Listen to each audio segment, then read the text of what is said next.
This is your home for St. Cloud State hockey, keeping you up to date on the NCHC. One-timer coming, they score!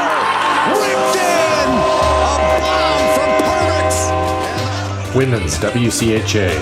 So Dana Rasmussen fires and she scores!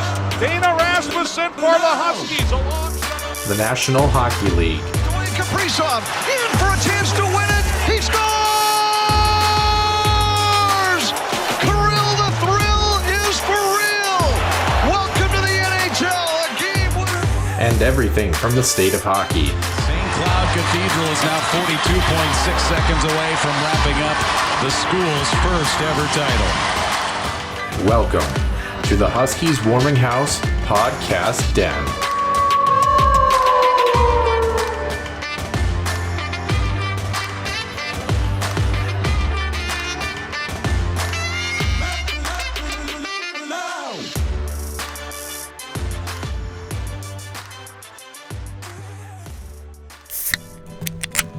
The Huskies Warming House podcast is also brought to you by the Soda Pod, home of MNCAA college hockey news and more. Stay wild and up to date with new episodes throughout every week. Find them on Apple Podcasts, YouTube, and other podcast platforms. And welcome into the Huskies Warming House podcast, episode 175 here in the den. Nick, Max, and Noah Grant here for another week, and it is all things WCHA. We get ready for one of the biggest programs probably closest to home, literally and figuratively, for Nick Maxon as far as the WCHA is concerned. A good preview at the number 3 spot on the women's side. And Nick, before we get to that, we've got some interesting caveats on the men's side and women's side, I guess, technically. The NCAA amending some rules as well related to hockey for the upcoming season and everyone's favorite in terms of video review. So we'll plan on discussing that as well, too. So without further ado, we start with Center Ice View News and Notes, presented by HuskiesIllustrated.com and the Soda Pod. Center Ice View News and Notes. Center Ice View provides you with the best coverage of St. Cloud State Huskies hockey, from game notes, recaps, photos, and more. Go to CenterIceView.com.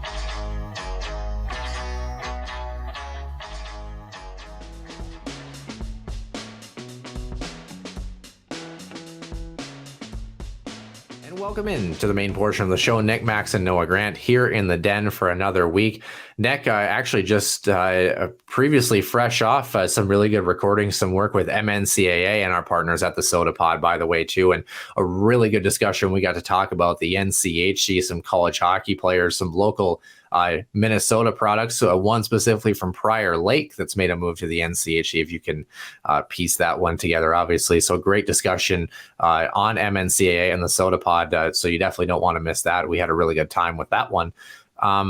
You know who else had a good time, Nick? The NCAA doing what they do. Some interesting caveats coming out about video review. Having too many players on the ice when a goal is scored on the ensuing play is now removed from the list of reviewable plays by video in men's and women's hockey for the upcoming season. Of course, we already have reviews for when a goal is scored and a team challenges an offside infraction, basically an offside that leads directly to a goal. It can't be like an offside that was like 45 seconds previous. It has to lead directly to a goal. The confusion was essentially the idea of a gained advantage. So if you want to be technical about it, at least from the way I interpret it, is that theoretically, let's say you're getting ready and you're on a line change, for example, and the 6th player, quote unquote, steps onto the ice, takes a couple strides as the 5th is just getting to the bench. Theoretically, that's an implied gained advantage and eligible for video review, or it was, because they would have too many players on the ice. But of course, subjective judgment call as to how the officials were able to use that discretion, and also confusion as to, was it a hard and fast rule? Was it, did this apply? And they've got quite a bit of these calls wrong, or there was mixed signals, I think, obviously. Of course, not with the delay penalty violation notwithstanding at the end of periods. We'll talk about that in the NCHC another time related to that conference. But as far as NCAA video review, Nick, you kind of indicated it feels like a welcome change, or just brings a lot of less confusion and maybe a little bit more integrity back into the game, if that makes sense. Yeah. And, I kind of wonder what our friend Mike Schmidt would have to say about this, right? And And the reason I bring him up was, I think when we last spoke to him, it's been probably a year and a half since we had him on as a guest. He mentioned that in all buildings, not all reviews are equal, which means that, you don't have like a St. Cloud is set up all the time where you do have above the net cams and you can access the broadcast feeds and shall we say the equipment's also working correctly, right? So I think what the NCAA is trying to do here, and rightfully so, is sort of what baseball is doing. We're trying to get rid of the fluff essentially, whereas, with the offsides rule or shall we say the sixth skater, right?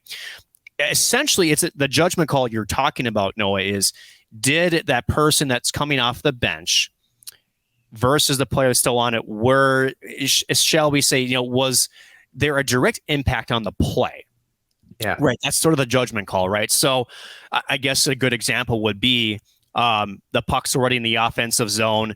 It is a second period change. So your bench is closest to the offensive zone, but the puck's already there. Someone's coming off of the bench.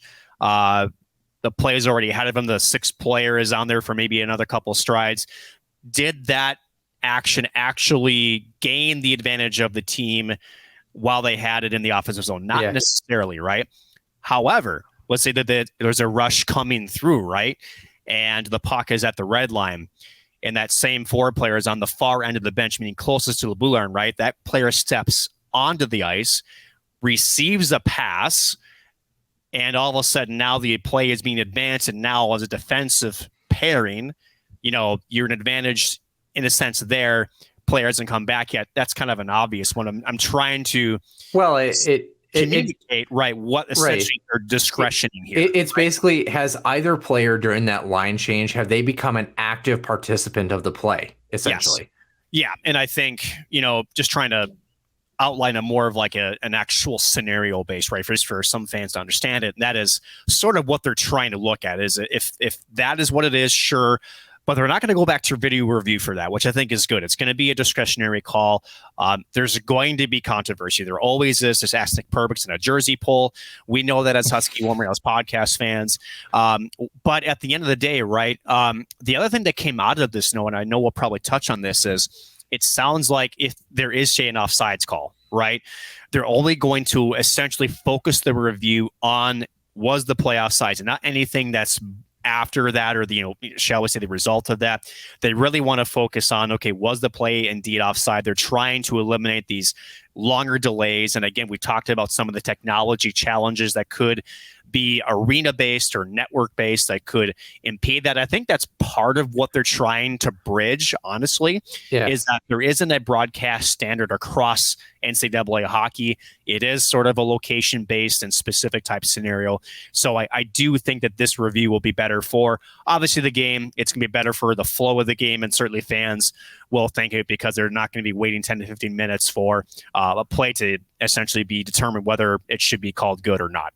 For lack of and the other thing I'm curious that just kind of popped into my head too is I've been a real big fan of the rule change in the NHL, where as long as some part of your body is over the plane of the defining line of the blue line, you're either onside or offside depending on the direction. And I think the NCAA is still the old school way, so to speak, where you have to have your foot down in some capacity on the ice. And I think I'd like to see that be able to change, because I think a lot of offside reviews have been really cleaned up as a result of that, because doesn't matter how good your cameras are. And as you said, in the NCAA, it can be a hit or miss, process compared to the NHL. How do you define if somebody's foot was on the ice or not from a camera angle when you're talking about millimeters, essentially trying to define that? I just say, I think it would really clean up a lot of things. And that's going to be the challenge. Like you said, the integrity of the game, it's going to be on the officiating crew like it always has been. Even if someone isn't a quote unquote active participant, but like you said, they change on a different part of the bench and they end up impeding somebody trying to come back on the back check. It's like, if that is missed, that can create a 2-on-1. And if it's not picked up by the officiating crew, no longer reviewable as far as too many men on the ice. So there's always going to be potential for those things. But we do talk about the balance and the integrity of the game. I think we've gotten to a point, Nick, and I'm curious to see what you think on this, where there is a need for video review. It is an essential part of the game today. There are certainly some things that just, it needs to be an option because there's some things that you just can't miss. I think, for example, go back a couple of years, the CCHA overtime finish that was not to be, where there's a hole in the side of the net. But I mean, those are things that, I mean, you go back to the early 2000s, if that is called a goal on the ice, it's a non-reviewable play. And it's like, it has to be. I think, did that not happen in the NCAAs in like 2005 or 2006? Maybe it was early. I think it was North Dakota and Denver where that ended up happening, where there was a goal that ended up either going through a hole in the side of the net or like it got lifted off its moorings. It was like that, and I know the Gophers in even previous years, I think back in the 80s, had a slap shot literally go through the net. It was square to the net. It went through, and mind you, this is well before HD and camera equipment upgrades and whatnot. And so they know video review, right? So you do want that opportunity if it's that obvious, right? But that just but it doesn't need to be overbearing, I think, is kind of the point, is that, and I think the NCAA is trying to balance, you get that sense maybe that they're just trying to balance it accordingly and match that integrity with the obvious advancement of modern technology and limitations of the buildings. Yeah, because at the end of it, I talked about it before, right? Which is some of these reviews are taking sometimes 10 to 15 minutes. And, whether it's, trying to determine if a puck crossed a red line. And, I get that not every review is equal, right? But at the end of it, a lot of these offsides, or shall we say too many men / too many women calls, were taking forever to sort through, technology aside, right? So I think you're trying to make sure, in the similar sense, what baseball is doing, right? Trying to take out some of that extra fluff, trying to make sure we're not impeding the flow. Because if there's nothing worse in the sport, which is standing still, and when you're certainly doing it to yourself, right? Which is, we want to make sure the call is right. But we have referees, we have humans there for a reason, right? They're going to have calls that are going to be subjective. They're going to miss some. Again, we talked about a jersey tug. Umpires are going to miss the strike zone too, right? So I think you're trying to allow the umpires / the referees to make their calls as they see it, while understanding there's going to be room for error when it's acceptable, whether there's others where we do have review where maybe it's not so acceptable.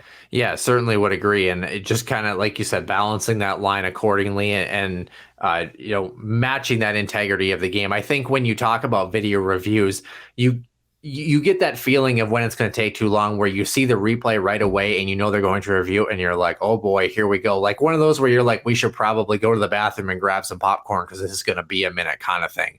And I think they're trying to mitigate that as much as they can. And just with all the confusion that we've seen, it's easier for the NCAA to, I don't want to say revert, but that's almost kind of what they're doing, is they're just kind of reverting this rule back to what it used to be. And I think that the game is probably better for it in most, if not all, occasions. Yeah, because at the end of it, I get it. Like, in a perfect world, right? I mean, maybe we're that much closer to AI referees. No, I'm kidding. We're definitely not.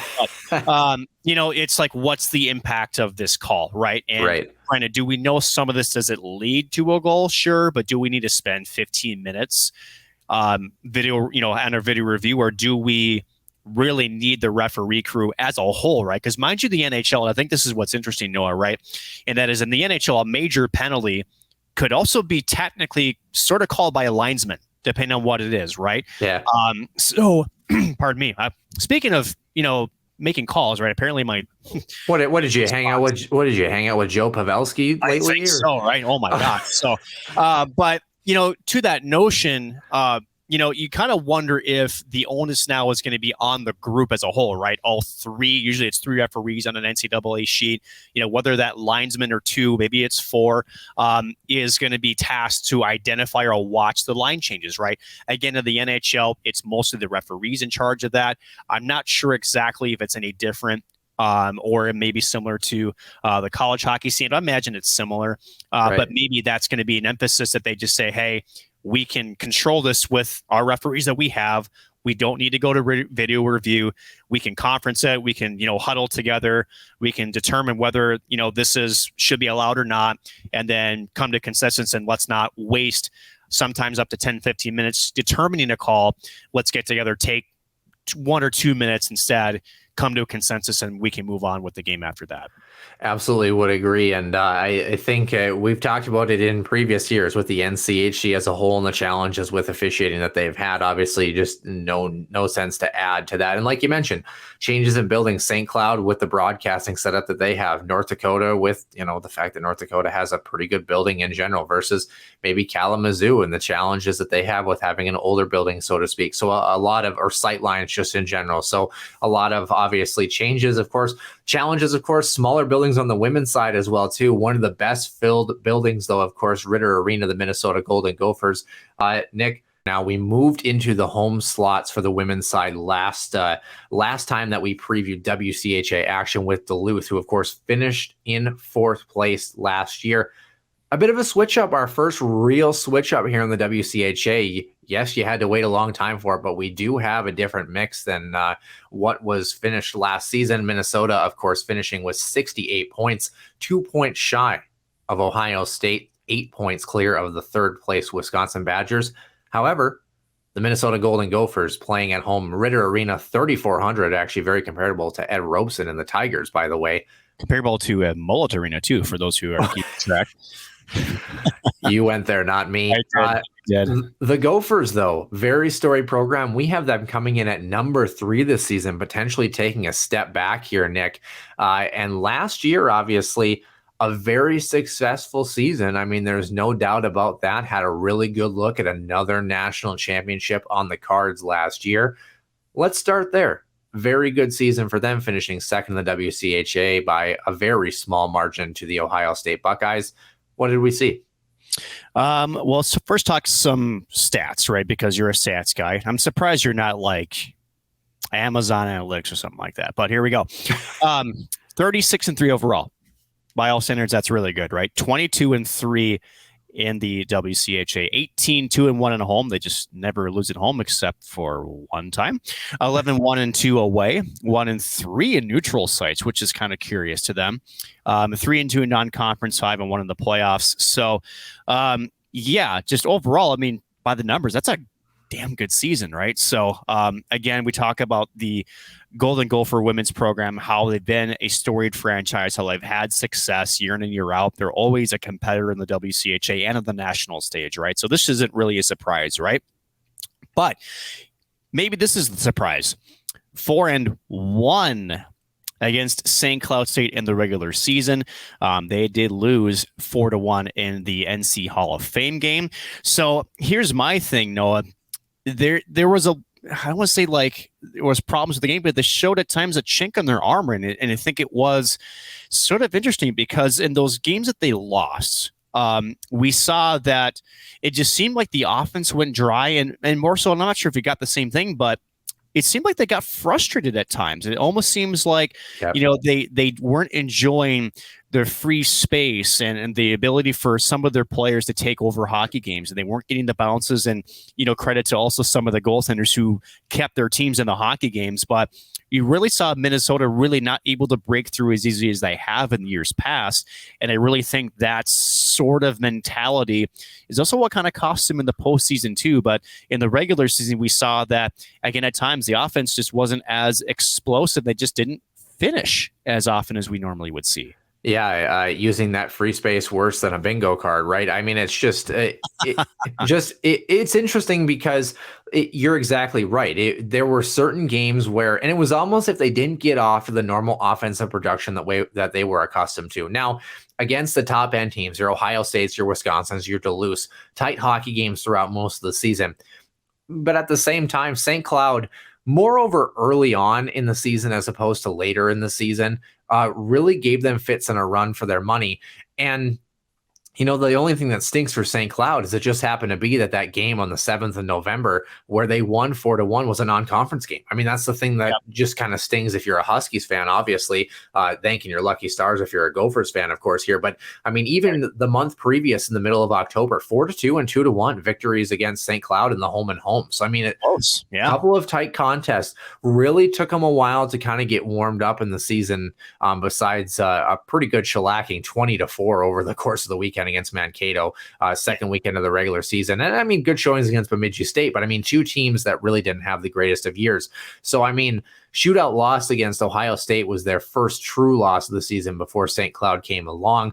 Another shootout contest and then a loss against Wisconsin. So not a good showing against the Badgers. Actually, a string of 3 straight in which they were either losing or in the extra session, so to speak.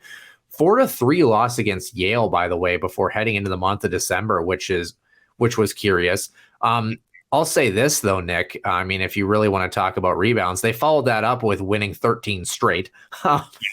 So they got back to Gopher hockey before a 5-1 loss against Ohio State in the start of February. So, I mean, they really went 2 calendar months without losing a hockey game. So they got back righting the ship, but then they lose, shootout loss, and then a regular loss against Wisconsin. So they lose 3 straight. And then we kind of thought, maybe there's some chinks in the armor. And then they went on a run, essentially gave themselves a chance until they ended up at the NCAA semifinals in Amsoil in Duluth, and they lose in overtime to Wisconsin, who I don't want to say Wisconsin came out of nowhere, but for the season they had, they suddenly turned it on at the right time. Yep. Yeah, absolutely. How did you, before we get into some advanced statistics here, this Gopher season, which 36-3, and for those who are curious, by the way, it's 36-3, not 36, by the way. I always hate it when they end like that. But this was a great season by all Gopher women's hockey accounts here. Did it leave a little bit to be desired? Did they overachieve in the end with their push to the finish line and overtime loss? I mean, how did you characterize a Gopher season that historically they've been a great team like this?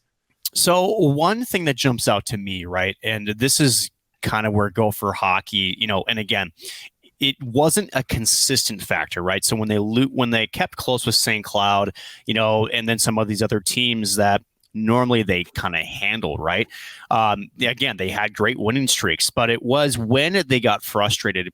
Part of that was their first period scoring differential, right? They outscored opponents 54-18 in the first, but it gets progressively closer the next couple periods, right? So what does that tell us? That tells us, well, Gopher hockey gets out to a lead early, and then they can kind of sit back and relax, or whatever the case may be, and sort of close out hockey games. Now, I shouldn't say sit back and relax in the direct sense, right? But they were in cruise control. They still scored again. In fact, they still scored more in the second and third periods rather than the first. I think it was over 60 goals per period in the second and third. But their opponents also scored more, right? So what happens in these games is if Minnesota does not come out of the first period with that 2 or 3 goal lead, for whatever reason, that sort of got to put him in a funk. It wasn't the same comfortability that we saw, right? And with the coaching staff that they have, again, Brad Frost will touch details on them in a moment, but it just felt like with this squad that they kind of, I don't want to say panicked, but they didn't feel comfortable being close after 20 minutes of play. And in the games that they lost, that was indeed the storyline, is that it was close after the first 20 minutes. And the other teams, and probably also said, hey, we got a chance here. We're not out of this early. And the Gophers, for whatever reason, just couldn't reset their own mental clocks. They just, essentially couldn't go out and just, recontrol. And other teams maybe also being rejuvenated said, hey, we got a chance. Let's keep this thing close, right? And then in certain games, the wheels kind of fell off, right? But again, this was not a common instance. This is when it did happen. But when you take that same mentality toward the postseason, when you're playing good teams that are used to playing in tight hockey games, and also say, hey, let's keep it close. We're okay with these guys, right? Or girls, I should say. That's partly the reason why they fell, right? So again, for the Gophers, that's been the MO when they've lost hockey games, because when they win by a pretty good margin. They're comfortable. In the losses, they don't get that early lead. It leaks into the second and third period, and they're left kind of, for whatever reason, scrambling. And that's sort of odd, right? When you think about it from just a sports psychology standpoint. Well, you just have this big variance between competitive and non-competitive contests too, right? You talk about outshooting your opponents by 618 on the season, outscoring them by 105 on the year. Goals margin, so goals for is 4.5 for the Gophers compared to 1.85 for their opponents. I mean, that's a massive spread. So riddle me this, Nick. 4-2 in 1 goal contests. 1-3 when trailing after the first, 1-5-1 when trailing after the second period. A team that historically has has had some miraculous game-tying and game-winning goals late in hockey games throughout its storied history. Not to say they didn't have that last season, but it didn't feel like you said they had that killer instinct or that, like, again, I go back to kind of an analogy that my current broadcast partner in Minot always says about the best team in Toro history. He always says they were too dumb to realize they should have been out of it. Right. And you kind of have to have that idea of like, we're not done yet. We're down by 2, but we're not done yet. And, not to say that Gophers teams get down by 2 very often, especially on the women's side. But when they did in years past, it felt like they could supplement that offense and the push was there. And it was definitely going to be a wild ride in the last 5 minutes for whoever was trying to cling on to that lead. Yeah, and not to say, I mean, we're talking about a team that made it to the semifinal game of the national championship tournament at Amsoil. So, I mean, a great season for them nonetheless. There's no doubt about that. But you take that, just a little bit of interesting caveats here, and then we'll kind of get to it in a bit, but some roster turnover and losing some players, that'll be kind of interesting. I'll tell you what, though, Nick, they have a very good head coach and 3 assistant coaches that are able to navigate that process very accordingly. Very much so. Everybody should know who Brad Frost is, their head coach, coming into a 17th season. How about this for a resume, Noah? If you got this, I'd imagine that you would want this person to coach whoever team. 4 national champions, 10 Frozen Four appearances, 7 WCHA regular season titles, 5 Frozen Face-Off championships, being the WCHA final face-off. I should not Frozen Face-Off. I'm getting NCHC and WCHA mixed up now. I mean, there's ice. It's frozen. It's right. Has never finished lower than 4th in the WCHA in the regular season, right? 4-time WCHA Coach of the Year, 9-time AHCA Coach of the Year finalist, 8 30-win seasons. It's okay. Not bad. Yeah. No, right. That's a hell of a resume, right? And a big reason why the Gophers have had so much success in their program history is because of Brad Frost. Now, as far as assistant coaches go, Greg May entering his 2nd season behind the bench. How about this? He was coaching Augsburg's men's team before he came to the Gophers. 41-15-2 was his record. So winning pedigree, apparently something you need to have behind the Gopher bench. And then was also previously director of operations for the Gopher men's team, right? So he's no stranger to the maroon and gold. Another assistant coach, Jessica Scott. She's also entering her 2nd season, her 5th with the team, 2nd stint, we should say. Also previously a director of operations for the women's team, previously coached at the Wayzata High School, won a silver medal at the 2002 U18 Worlds. And then our final assistant coach, Mitch Baker, who was at Shattuck St. Mary's for 2 years for the U19 girls. Winning percentage, 710. Not bad, right? Pretty good. Also, USA Hockey National Championship in the spring of 2023. Previously with Union College's women's program, also for 5 seasons as well, with some coaching experience there. So, you got just about the best of the best out there as far as the coaching staff is concerned. I mean, I wouldn't dare any other hockey team, women or men's, that have the kind of resumes this coaching staff has. Seriously. Yeah. U18 Worlds, obviously silver medalist 2022 for Jessica Scott. Like you mentioned, a couple of these others have been on that international stage too, as well. And, the USA Hockey National Championship for the high school piece for Shattuck St. Mary, and Mitch Baker, who's, the 3rd assistant coach as we speak.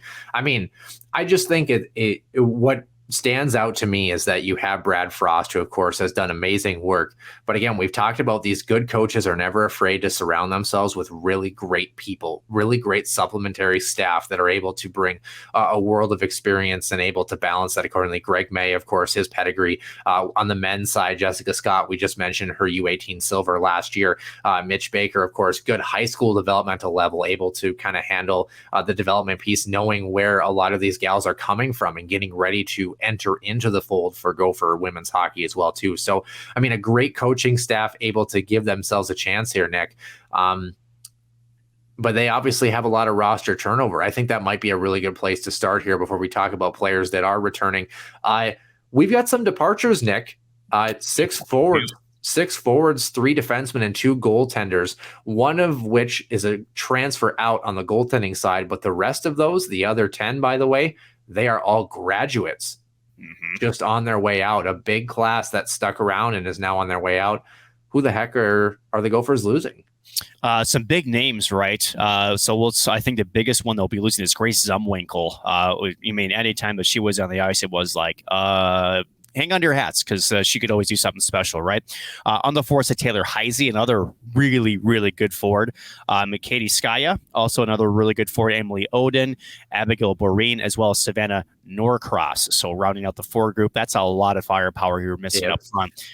To put it lightly, right? There's no question a bunch of those names, big contributors to the Gophers. Defenseman Lizzie Norton, Crystalline Hengler, as well as Gracie Ostertag. I would imagine everyone has also heard a few of those names before because, they're good. And then the goaltender, Michaela Paul, right, is the one that is graduating out. And then you talk about transferring out. It's just the one goaltender, Olivia Kane, who was heading to St. Thomas, so literally just across the river, right? Here's the thing. She only played in 2 games. How about this? 2 shutouts. So not bad, right? So granted, that's not a huge sample size, right? But for a Gophers team, if you can still come in and have those numbers, that's still pretty good. Yeah, certainly is. And like you mentioned, obviously a lot of players, of course, Grace Zumwinkle's sister is still, of course, on the team as well. And, losing a lot of players, even you think about a player like Emily Oden, by the way, right? Good middle 6 player, able to supplement a lot of offense as well, too. So, I mean, a lot of players that have become household names as far as Gopher women's hockey that they're losing here. It's going to be a big transition. And that's part of the reason why we have them at number 3 is they just have a lot of turnover here and they're losing a lot of players. Taylor Heisey, Grace Zumwinkle, like you mentioned, who brought a lot of offense for this program here. They're trying to supplement it, of course, 2 defensemen and 4 freshmen, or 4 forwards, I should say, for 6 freshmen that are going to enter, as well as 3 transfers, a pair of defensemen and a netminder to supplement some things on the back end as well, too, here, Nick. Let's start with the transfers, a couple of defensemen and, of course, a netminder as well, Nick. One of which we talked about coming from the Duluth Bulldogs here should bring some, seems like on the defensive side at least, a little more stay-at-home defensive prowess among this group of transfers.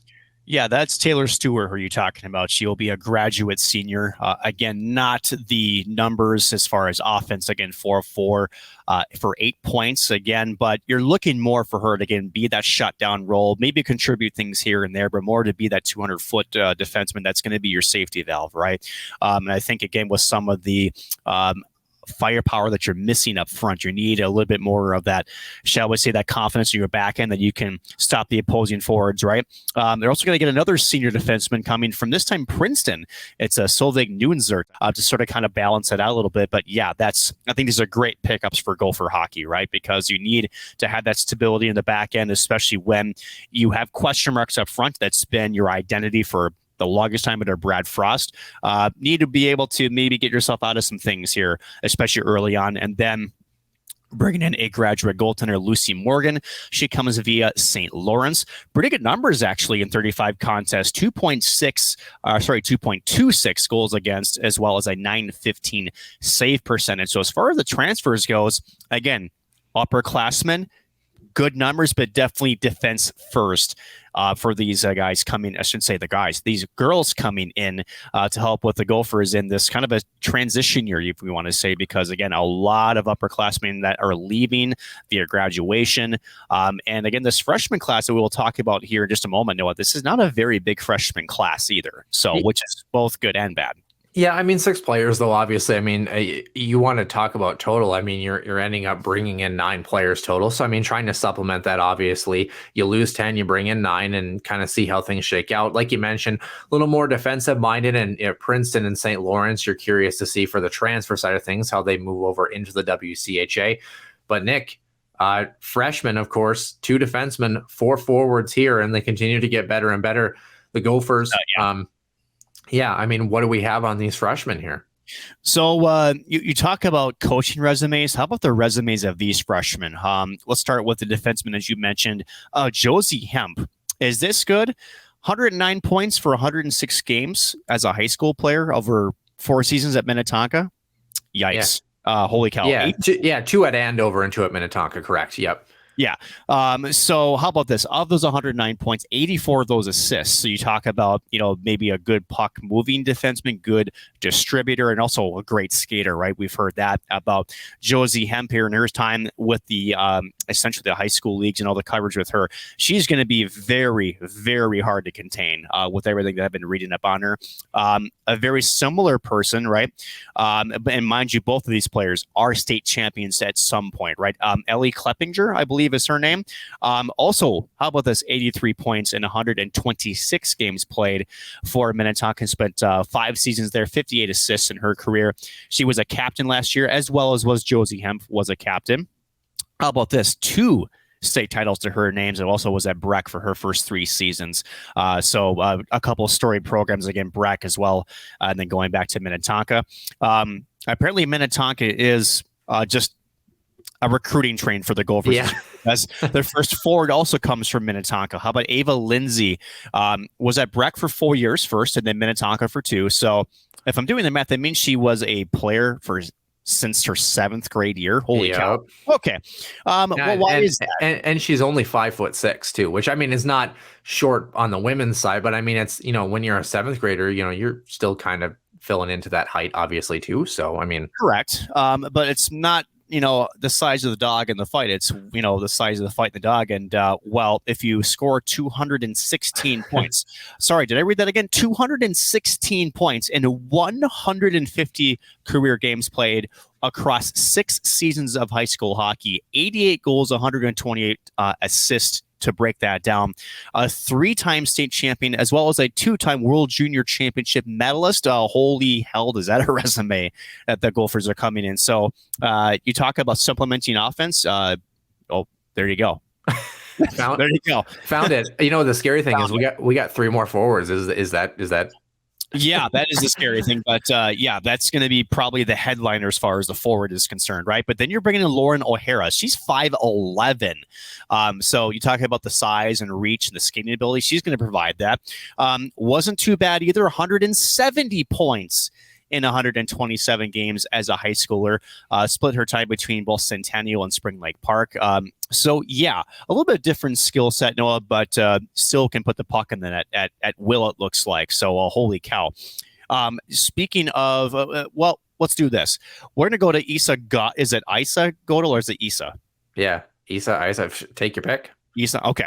Not the biggest player at 5'1", but also spent 4 seasons with Andover. Andover's been in this conversation before, right? Apparently they're pretty good. 2-time state champion, also had 187 points in 106 games played, 80 goals, 107 assists to break that down. These players are good so far. And then lastly, because apparently the Gophers found all the best talent in Minnesota and probably all across the high schools in the USA. So they had to go to Hungary to get their next prospect, and that is Emma Kreitz, I believe. She's 5'9", so a bit of a bigger body, right? 120 points in 3 seasons in 83 games played, 57 goals, 63 assists, and she also spent a little bit of time up in a Canadian high school. This is Stansted College varsity, so from Hungary, but then playing most of her hockey in North America. So she's not new to the North American style, which we know is different from the European style of game. Yikes. Can I just say that? That's a lot of firepower for freshmen, both defense and forwards. I would think if you're looking to supplement the stats, I think you already have that. I think the defensive side for sure. Forward side filling 4 of 6 forwards that they lose. Just curious to see how those forwards adjust, right? Obviously the college game, a different game. So I think defensively might have a little bit better time adjusting with that offensive 200-foot game that Josie Hemp and Ellie Kleppinger bring to the table. And of course, could be a defensive pairing in and of themselves just because of their familiarity playing, on the same team with each other, both being captains, defensive pairing, things like that.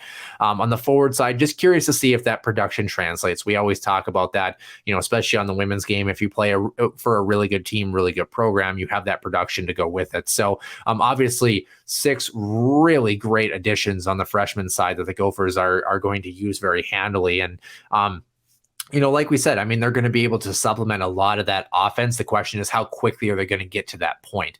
I think there's no doubt in anybody's mind that the Gophers are, well, at minimum, a top 4 team in the WCHA, but in most years, probably a top 2 team, top 3 at worst, I guess.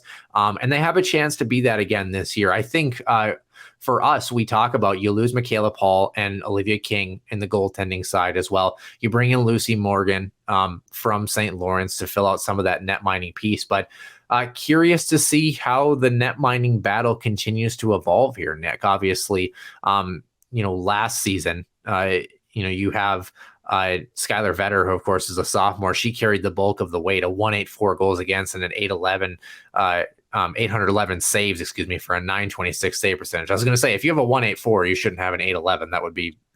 That seems odd. I would say that's like Ludwig Pearson numbers. But 27, 6 and 3 on the season for her. I imagine she gets a chance again this season to be the gal. It looks like the Gophers might, only carry.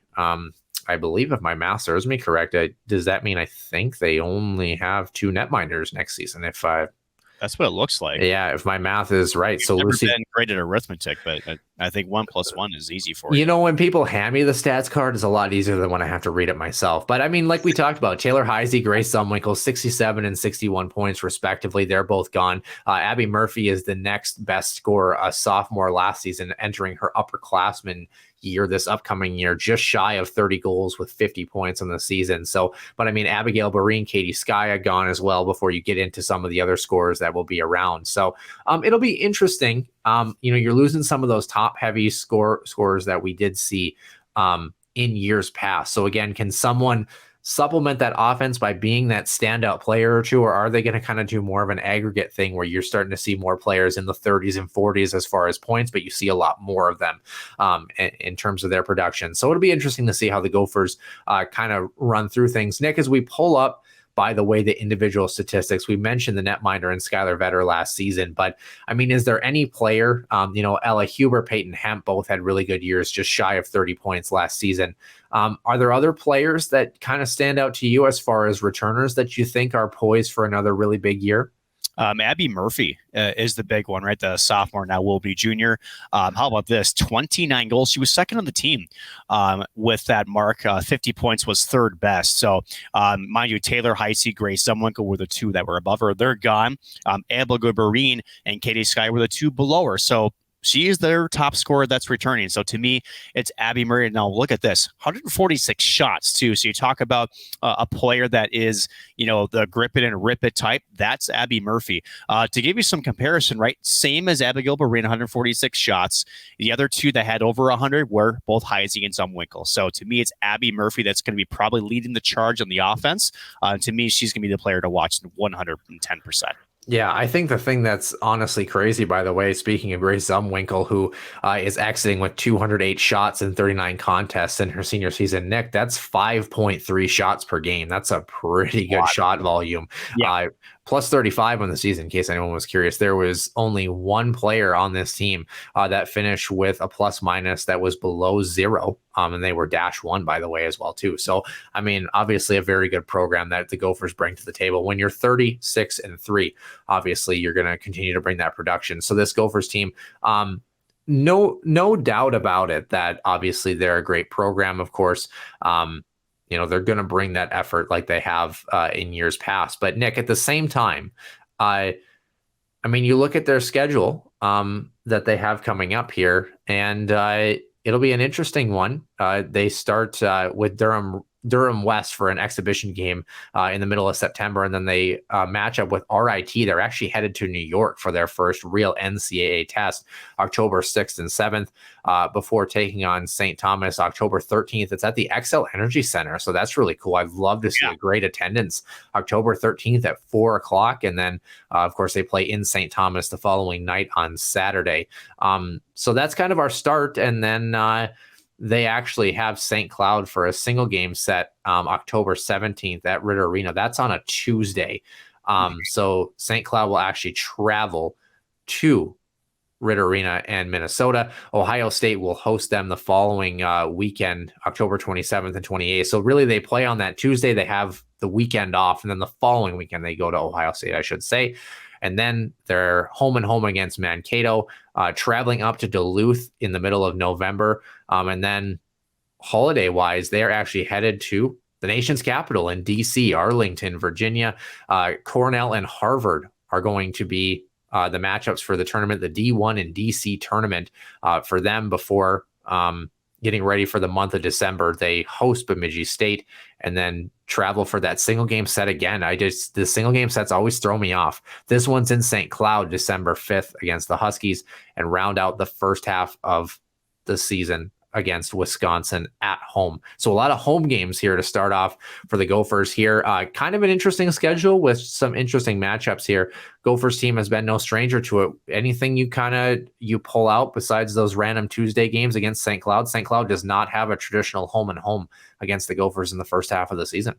They don't, but you take away St. Thomas and St. Cloud, then you get a little bit of time off. In fact, you get a week and a half off after that, and then it's Ohio State that you get to sort of welcome into some more WCHA action. That's not going to be an easy test, but they do get a lot of time to prepare for them. So that's kind of a big one. And then again, Minnesota Duluth, because we talked about it a couple of weeks ago, this Duluth squad is trending upwards, and they're kind of in that top 4 echelon of WCHA teams.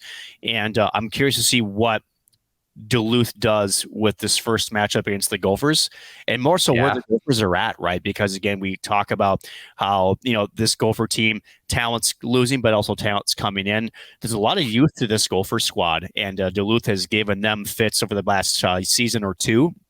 Like to see how Duluth approaches this first matchup, and then after that, having to travel again into Arlington. It's a beautiful area, by the way, especially that time of year. Absolutely gorgeous. And then you come home and for that set against Bemidji before you go on and again up at Herb, and then back home again to face Wisconsin before you get a holiday break. That's a lot of traveling too, a lot of just sort of these weird in between kind of games, and you kind of wonder for a team that has a lot of youth, that has a lot of, shall we say, turnover, right? There is a lot of turnover here, but again, talent for talent, I think, is equal. But as we talked about with North Dakota last week in our talks with them, is you always are wondering how the team can assimilate with each other, right? And you wonder with the travel and the schedule, does that make it more tough or does it encourage it? I feel like this is going to be an extra challenge for the Gophers this year. Now, granted, they've got one of the best coaching staffs out there. I don't presume any less that they'll have them in the best position that they can be, but they're going to have some youth at key positions, and I think it's going to be a challenge. I think the second half of the season, or the season, yes, will be a little bit more favorable, but that first half is going to be a little bit more rocky just because of all the traveling and some of those midweek games that we don't normally see, especially on the men's side. Yeah, and I think being comfortable with the rigor of college hockey, right? I think that's kind of the part that I take away from the first half of that schedule. Of course, they come back at Ritter Arena to face UConn, the Huskies, 5th and 6th before hosting Ohio State to get back into WCHA action. So a 4-game homestand for them. Technically 6 games if you want to go all the way back into December, but realistically a 4-game homestand to start January. So again, like we said, UConn and then the Buckeyes of Ohio State visit before traveling to Bemidji State, a short little jaunt up January 19th and 20th to face the Beavers, and then home and home against Mankato, St. Thomas. Both of these games at Ritter Arena, February 2nd and 3rd. Of course, St. Thomas, both of their home games, one of them is that game at the XL. So they are going to be a homestand against St. Thomas to start February. And then St. Cloud, this is the Huskies' first actual weekend series against the Gophers. They are in St. Cloud Friday, February 9th, before traveling to Minnesota Saturday, February 10th. Pretty typical, actually. Usually it's that Friday game is in St. Cloud. Saturday, they're headed down towards the greater Minneapolis-St. Paul area. And then Wisconsin hosts them in the middle of February before a homestand against Duluth. And that is it for the regular season. March 1st through the 3rd is when we start the first round of the WCHA playoffs, Nick. Anything, first of all, to pull out from the second half, or does it kind of feel nice to see the Huskies play the Gophers on a back-to-back basis for that weekend? I think it'll be good to see how they handle that test later in the season against this Gopher squad. Yeah, and I think for the Huskies, right, they're hungry for a chance to try to repeat a performance, right? I think there's one thing we take away from last year. Yeah, it's the Huskies. beating the Gophers for the first time in a very long time. But let's just say that the other 4 games, and Minnesota had them quite handily. So I think you're trying to maybe set a bit of a tone, right? See if you can't sneak one out of home and then go into their barn and see if you can steal one again, right? So, but beyond that, it's a pretty decent schedule for them, honestly. I don't really see anything that could be really terrible, but I will tell you this: that last 3 weeks, St. Cloud, Wisconsin, Duluth, that's a bit of a gauntlet. Yeah. When you come towards the end of the year, especially if St. Cloud continues to, shall we say, progress under Brian Idalski, especially on the defensive side. So at the end of it, it's a pretty decent schedule. I think they'll be in rhythm by then, but that last 6 games will be a pretty good test. And then honestly, we talk about this with Brett Larson on the other side. That's what you want, right? Because you're almost preparing yourself for for playoff hockey and for the WCHA conference playoffs. So it'll get them ready. Question is, what state will they be in during that time? I still think they'll be a top 4 team. We have them at number 3. But the question is, how are they going to be winning these games, right? Is it going to be, the 6-1? Is it going to be 7-2? Or is it going to be closer? I think the Gophers would benefit from actually winning some more close games. I really do. Yeah. I think that was a struggle for them last year. And I think for them to be just kind of come more of a team and just be maybe a little bit more, shall we say, I don't want to say responsible, but maybe say more aware defensively, right? And just maybe aware that you're not going to pull away from every team every year, every single first period. So go out there and as a team, make sure you give a 60-minute effort and don't let the highs get too high. Don't let the lows get too low, and try to have a more even approach to the game. I think that'll be good for them.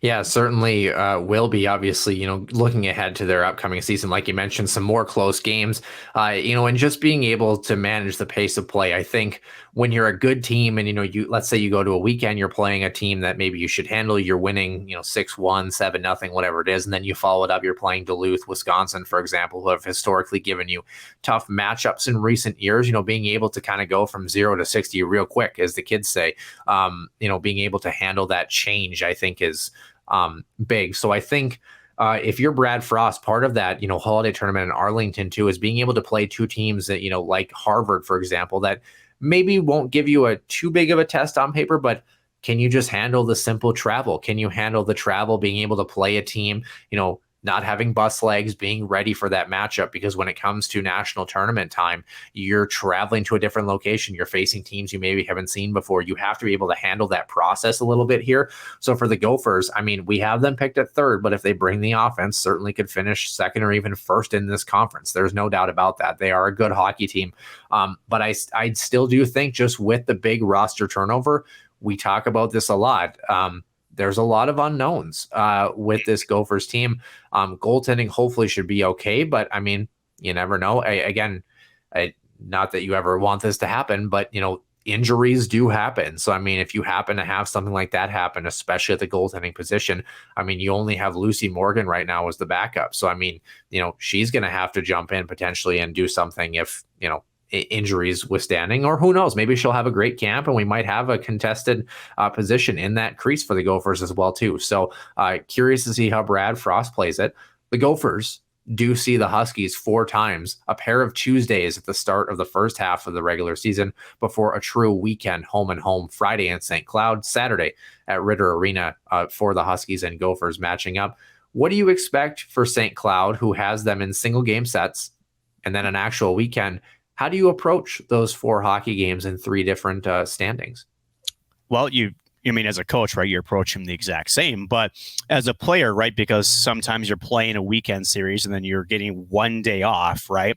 The advantage to that for the Huskies is maybe for a team that likes to skate and use offense, maybe they're a bit tired, right? But for the Huskies, this formula is simple. How you beat them before was, first of all, score first. That's a big one. And actually, I think 2-goal lead was the backbreaker for the Gophers. They were a different team after they went down by 2. But how they got there was they were stingy defensively. They kept the Gophers to the outside. Doesn't mean the Gophers aren't going to get their chances. They always create grade A chances no matter who they're playing. That's just the skill that they have, right? But you really did limit what they had, right? And I think that you have to repeat that. Idalski has said, I want to be a strong defensive team. I want to make it almost impossible to get into those high danger areas. They, for the most part, accomplished that when they played the Gophers and won that game back last November. And I think it showed that with this Gopher squad that, yes, they're a wagon most years. They really are. They have all the talent up and down their lineup that you could possibly want. But like in most sports, teams are not perfect. They do have weaknesses. And for the Gophers, is because they're so used to playing with the lead, when they didn't have one, it's almost like they didn't know how to react to it. They panicked at times. They almost played right into St. Cloud's defensive structure when they were down, right? So that's how you do it. Now, easier said than done, no question about it. But if you can start off defensively, slow them down a bit, and then also for St. Cloud, just try to have the puck on your stick, have the possession, especially in your offensive zone. Even if you're not necessarily creating chances, if you're cycling and maybe wearing them down just with possession time, that can take away the time that they have the puck on their stick. Now, granted, they can be a quick strike team, the Gophers can be, but I will tell you this, as a former player, you yourself know, can attest to this, you spend a lot more time defending than you do playing offense, and I think that's the key to victory, especially in those Tuesday games and especially also coming to that weekend series. Absolutely would agree. And I think for the Gophers too, obviously November 17th and 18th on the road, but February 23rd and 24th, the last week of the regular season, all four of those matchups, but especially that last one, hosting Duluth at home to cap off the regular season. Very curious to see how this Bulldogs team reacts to this Gophers team. Both teams experiencing quite a bit of turnover for some of their top-end players, top-end scorers. So it's going to be an interesting mix in the middle to home half of the WCHA standings, of course. I'm very curious to see those matchups for the Gophers as they continue to roll in. And then we'll see, as you mentioned, what St. Cloud can do, potentially seeing what how they can handle this Gophers team as they move forward. So, Nick, anything else we wanted to add about this Gopher squad as we kind of look forward into next season? Yeah, we have them at 3, but as you mentioned, they could easily finish first, right? I think this top 3 group that we're going to discuss, we're not going to give away who we have at 2 or 1 just yet, but they're not separated by much, right? Especially on the talent side. But again, with the Gophers, why we have them low is, again, the unknown, the transition, right? The turnover. And I think, for the Gophers, much like we talked about with North Dakota last week, is if they can assimilate and get to know each other quick, and for some of the freshmen get to know the WCHA and Division I play, they could easily be a very big force. So it's kind of, I don't want to say a wild card to have them at 3, but they sort of are in a sense. They're still going to be a very, very good, solid team. One that skates very well, play with speed. They're going to be tough to slow down either way. So they're a good team. They're going to have a great season. And for Huskies fans, I would still, for Idalski's squad, go out and watch this matchup and how you can get it, because I will tell you this, I watched that game when they took down the Gophers, and it just really felt like, especially in that game, that this program, we're talking St. Cloud now, had made a jump forward. And now under year number 2 with Idalski, we're going to talk St. Cloud obviously in a couple of weeks, but I feel like even this year that the Huskies are better prepared to handle a team like Minnesota and some others that we will discuss in the WCHA. I really do think that's going to be really good hockey to watch. Get out to the Herb, see a game. Yeah, absolutely. And we mentioned, obviously, I'm excited about the Duluth Gopher matchup. The Huskies' goal for St. Cloud is to get in that mix, to be that other team that the Gophers and Duluth really feel like they're contesting night in and night out, challenging for a home spot in the WCHA. For episode 175, of course, I'm Noah Grant, and that was Nick Maxon, and we will see you soon in the Den.